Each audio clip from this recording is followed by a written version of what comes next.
Започнуваме со регионалните вести. Ова се настаните на денот. Лекарите објаснуваат кои се разликите во симптомите на стомачните вируси и COVID-19. Немањето откуп за јаболкото ги принудува земјоделците да ги корнат насадите.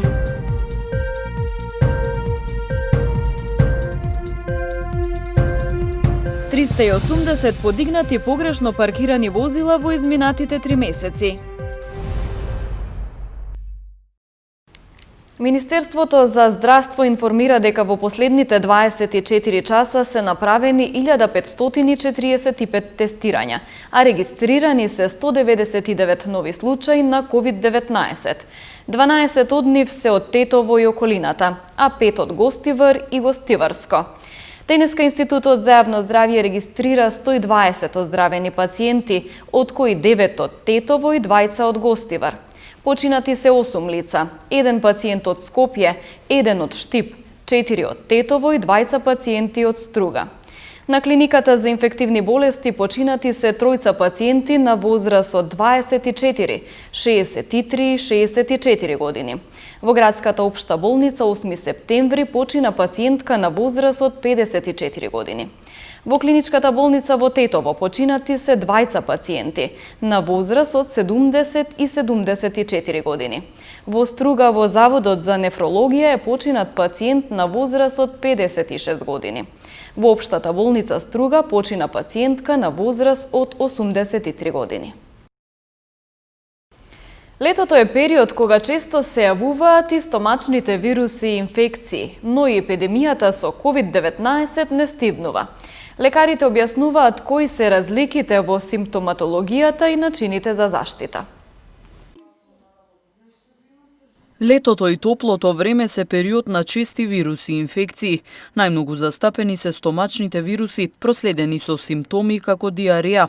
Овие состојби неретко се јавуваат и кај помалите деца, но и кај возрастните. За нив има низа предизвикувачи, кои ни ги објасни специјалистот по семејна медицина, доктор Светлана Трифуновска. Секогаш диарејата се дели на акутна и на хронична. Кога зборуваме за акутниот аспект на болеста, односно најмногу до 14 дена трае, тогаш зборуваме за акутниот тип. Акутниот тип може да биде предизвикан од многу предизвикувачи, односно типот на вируси, бактерии, габички може да бидат предизвикувачи, дури може да бидат предизвикувачи протозоите, односно тие во својот состав може да влезат и некои неинфективни агенции. Јас тука ќе се задржам само за инфективните агенции. Значи, од типот на инфективните агенции, што сега е најатрактивно, се вирусите.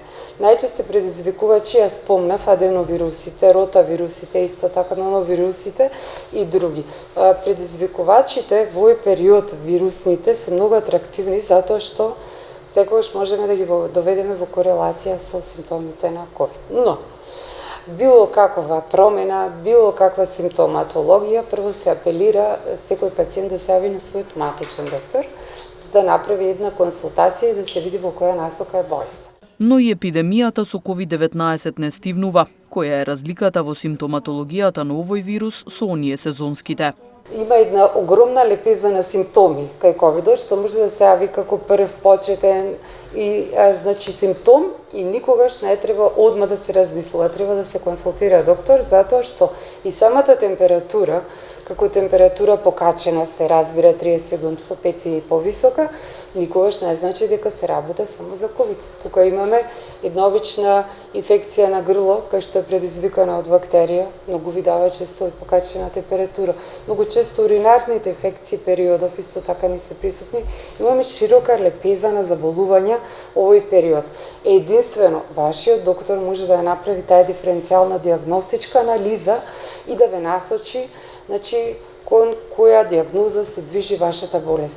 Едни од по-интересните симптоми што се јавуваат ви се диареја, односно течна столица, може многу често да се јави со губење на мирис и на вкус. Тоа е една од првите симптоми. И што веќе зборуваме за ваква една дел од симптомите ви се, нели овие, што за една ваква симптоматологија се зборува, може да се доведе диференцијално диагностички во врска со престојните сега што се диареи, односно некои типови, да речеме, на стомачните вируси. Впрочем, и аденовирусите даваат еден таков клинички аспект на самата болест. Хигиената, избегнувањето на тешка и масна храна, миење и обработка на храната се препораките за заштита од низата вируси и бактерии периодов. Лекарите повторно ги упатуваат и постојаните препораки за заштита на општото здравје, особено сега во време на епидемија. Многу мора да се внимава периодов летен на храната од надвор. Ризични фактори ви се посебно за бактериските салмонели, шигели, камфилобактери, ерсенија и други бактерии кои што предизвикуваат стомачни вируси.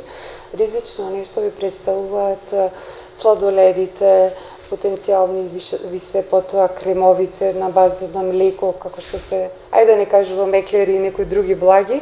Значи исто така треба да се размислува за меленото месо, по сендвичарите кога се оди и самата подготовка на храната, односно хигиената. Свесни сме и гледаме дека има масовни собири, треба тоа значи да се сведе на нула, не на минимум, на нула. И кога се собираат и кога си имаат некакви, значи, и дружења, нека биде на дистанца, нека биде со маска, нека биде надвор. Значи, апелирам на време да се јават на лекар и да се држат до сите овие препораки што ги кажуваме. Пак повторувам, 3 работи се маска, дистанца, миење на раце. Тетовското јаболко се помалку го има во овоштарниците. Немањето откуп за ово овошје е децениски проблем кој ги тишти земјоделците и ги принудува да ги корнат насадите засадени со јаболка. Еден од многуте земјоделци од Тетовско кој одлучи да ги корне насадите со јаболки е Драголюб Зафировски од Тетовска Брвеница, село познато по големите површини засадени со јаболка. Вели дека дел од засаденото го откорнал, подобро така отколку да го фрлам родот во Вардар. Ако не се реши проблемот со откупот, најверојатно до крајот на годинава ќе ја исечам и последната јаболка. 12 до 13 динара, тоа не можеш да го покриеш и обичните трошоци, прскања, берења, кроење, наводнување, водна зедница. Тие се давачките. Криво ми е вели што државата не презема сериозни чекори за заштита на нашиот бренд, кој е далеку поквалитетен од јаболката во Преспа и таа од соседните земји која неконтролирано се увезува. Па тоа е маката што ова е првокласно земјиште, Тетовско јаболко е прикажано, мислим, бренд е тоа. Можем слободно да кажам дека е многу поквалитетно од Ресенското, ама нема што да правиме, ако се подобри, ќе насадиме. Еве, еден воќак сум извадил, морав, ако биде подобро, ќе насадиме нови. Род има доволно, ете. Родот е и сега убав. Ние сме да продолжиме со работа. И другите овоштари од Тетовска Брвеница преземаат исти чекори како Зафировски.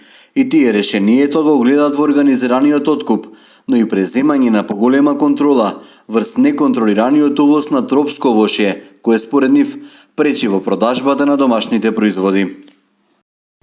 Центарот за едукација и развој денес организираше заеднички настан со сите подмладоци на политичките партии. Сите за почиста и развиена Шарпланина. Настанот има за цел давање на добар пример за грижа, унапредување и зачувување на животната средина и промоција на вредностите на Шарпланина, токму од страна на младите кои претендираат да бидат идни носители на одлуки, велат организаторите. Привилегирани сме бидејќи денеска успеавме можеби над 90% заедно со сите помладоци на политичките партии што действуваат во регионот на општина Теарце, да доаѓаме во една идеја каде би сакале да дадеме една порака не само за младите на овој регион, туку и повозрастните, дека младите од овој регион, од сите политички партии сакаат да живеат во чиста средина и можеби заштитено подрачје како Шарпланина.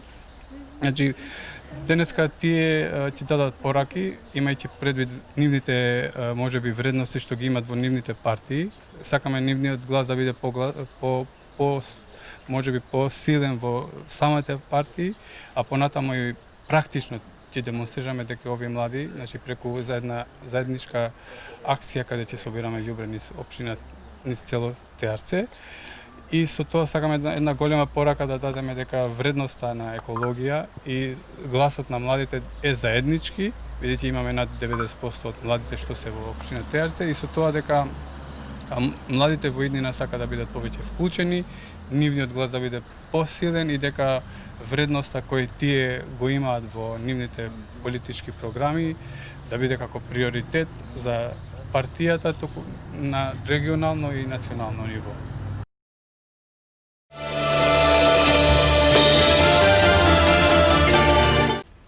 Жителите на улиците Гоце Делчев и Ѓоце Стојчевски во Тетово добиваат соодветна патна инфраструктура, рече кандидатот за пратеник од редовите на СДСМ во коалицијата Можеме Фаница Николовска при денешната посета на Тетово. Почитувани граѓани, денес имаме убава вест за жителите на улиците Гоце Делчев и Ѓоце Стојчевски, но и за сите граѓани на Тетово. Светска банка го одобри првиот тендер за реализација на проектот за изградба и санација на локални улици и патишта во општините, вреден околу 70 милиони евра. Одобрени се средства за целосна реконструкција, асфалтирање и поставување на комплетна вертикална и хоризонтална сообраќајна сигнализација по стандарди на Светска банка. СДСМ, како конструктивна партија на чело на владата, секогаш има слух за вистинските и клучни потреби на граѓаните. 11 години слушавме празни ветувања, прво од ВМРО ДПМН од Тетово и нивниот режим, кој што ја имаше централната власт. Празни зборови, лажни ветувања, грижа за своите интереси, тоа е програмата за обнова на режимот на ДПМН. Конечно, жителите на улиците Гоце Делчев и Ѓоце Стојчевски ќе имаат соодветна и модерна инфраструктура. СДСМ ги согледа овие повеќегодишни проблеми и во изминатиот период најде и средства и време да го реши овој горлив проблем на тетовци. Можеме уште повеќе и уште подобро. Лидерот на ВМРО ДПМН Христијан Мицкоски со оценка дека неговата партија имала успешна кампања. Цениме дека поддршката од страна на граѓаните нема да изостане во среда, а потоа да ги засукаме ракавите и сето она кое што сме го ветиле да го испорачаме, порача Мицкоски. Луѓето не се задоволни од секојдневието, не се задоволни од ова политичко мочуриште наметнато од пандемија повеќе од 3 години од ова раководство на СДСМ предводено од Зоран Заев, кое што гледаме цела кампања ја помина заглавено во минатото, се уште споменувајќи некаков режим, а имаа повеќе од 3 години да се справат со тоа кое што ни го нарекуваа режим, наместо денеска да бидат нивни лојални поддржувачи и верен коалиционен партнер, има можност повеќе од 3 години да покажат и докажат дека тоа што го тврдеа во минатото е вистина. Ние како ВМРО ДПМН изминативе 19 дена, така и денеска, зборувавме за нашата понуда, зборувавме за нашиот проект обнова, кој што е испишен на 360 страни, зборувавме како до повисоки плати, повисоки пензии, како до 4 милиарди евра инвестиции домашни и странски, како до 640 милиони евра субвенции за земјоделците и нов иновативен пристав во земјоделието, како до реформи во здравството, правосудството, што е есенција, така што имавме што да понудиме и цениме дека имавме успешна кампања и цениме дека поддршката од страна на граѓаните нема да изостане во среда.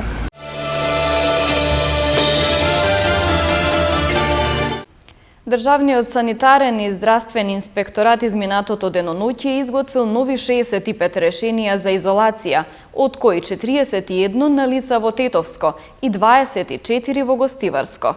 Со оглед на растот на заболени, полицијата повторно апелира граѓаните строго да се придржуваат до мерките. Со порастот на заболени со ковид на полошкото подрачје се зголемува и бројката на граѓани кои мора да одат во задолжителна изолација поради директен контакт со инфициран пациент. Според статистиката на секторот за внатрешни работи Тетово во текот на изминатото деноноќе, Државниот санитарен и здравствен инспекторат изготвил решенија за изолација на вкупно 65 лица, од кои 41 во Тетово и 24 во Гостивар. Полицијата извршила контроли на 700 лица во Тетовско и 158 во Гостиварско со вакви решенија и не биле констатирани неправилности и прекршоци. СВР продолжува и со секојдневна контрола околу задолжителното носење маски. Последното деноноќе за непочитување на оваа мерка биле казнети 73 граѓани, од кои во Тетовско 47 и во Гостиварско 26. Со оглед на растот на заболени, полицијата повторно апелира граѓаните строго да се придржуваат до мерките. Од СВР потенцираат дека ова особено се однесува на јавниот транспорт, во комбиња, автобуси, минибуси и такси возила, да се носат маски и да се редуцира бројот на патници според протоколите. Надлежните исто така повикуваат да нема групирање на луѓе по парковите, во кафулињата и другите угостителски објекти, а на маса да не седнуваат повеќе луѓе отколку што е дозволено.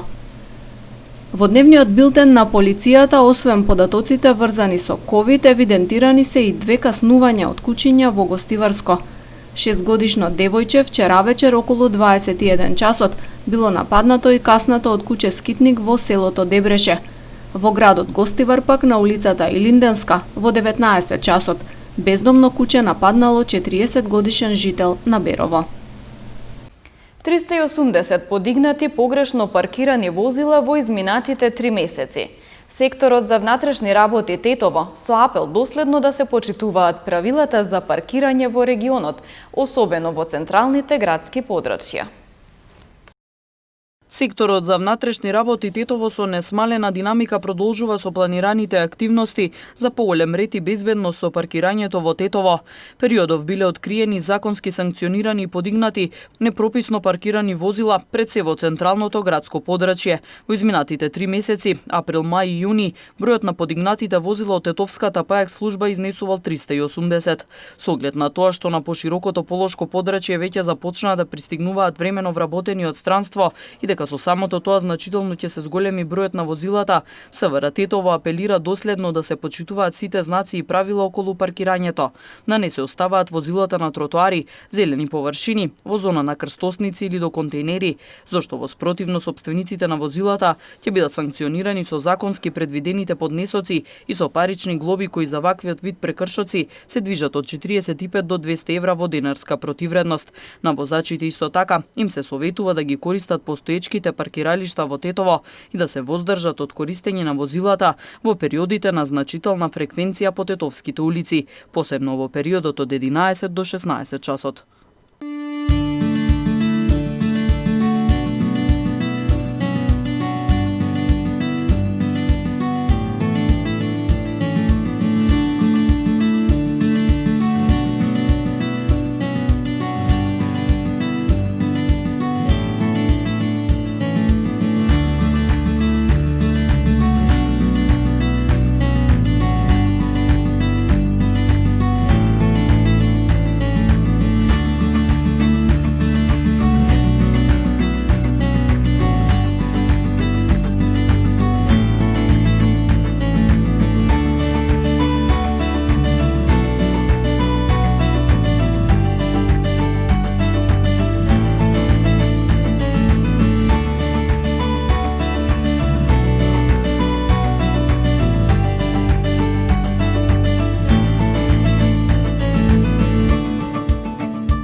Овде е крајот на регионалните вести. Ви благодарам за вниманието. Пријатно!